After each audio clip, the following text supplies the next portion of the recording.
My name is Taylor Summers, and this is my first ever podcast. I believe I've gotten everything right on my setup. So let us begin.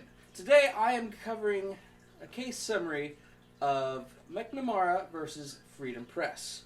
Now this went back a couple of decades ago actually, 90s. It covers the case of one Larry McNamara and the Freedom Press of Corpus Christi, Texas. This did not get to the Supreme Court. Seems to be a new regular for me. Let's go into the details, shall we?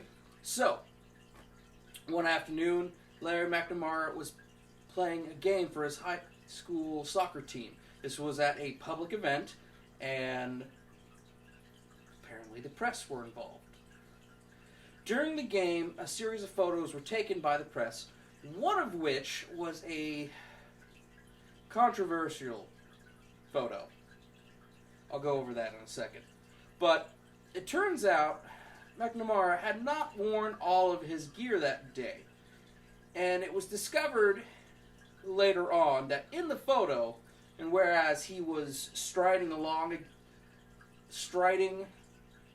with a fellow player from the other team during the game, it was discovered that McNamara's nether regions were visible in the photo. Now, nobody caught this at the newspaper's publishing section, so this went by people. It was released in the paper the following days. As you might imagine, McNamara had a problem with this. Now, I could argue that as this was a high school student, he was probably underage, and if there's a picture of his nether regions in the public newspaper, one would argue that they're a little bit guilty of something else, but again, according to everyone, nobody noticed. So, they went to court. So, got to the district court, and McNamara appealed for civil damages against Freedom. If I've gotten that wrong, please forgive me. I'm still very new to the legal game. I might have taken a legal course before this, but hey, I didn't. So, in court, Freedom Press argued that as this was a public event, and it wasn't a private event of any sort, they were well within their rights to take that photo of McNamara and to publish that photo. They argued that under the First Amendment and Article 1, Section 8 of the Texas Constitution, they were well within their rights. Now, basically, McNamara had multiple questions and lines of thought, but it ran it down to why not just use a different photo of the game. You can imagine, there's this high schooler, or depending on how long it was until this went to court, he may have been in college. This is a young man. He's not happy. His nether regions are on display for the world to see.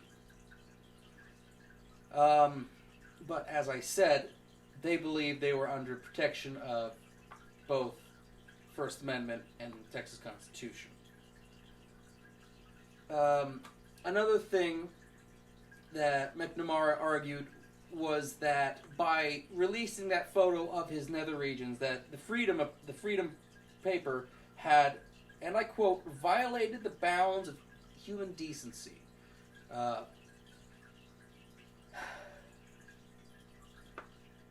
have to say, though, basically, Freedom Press won the case, and it didn't go any further than that.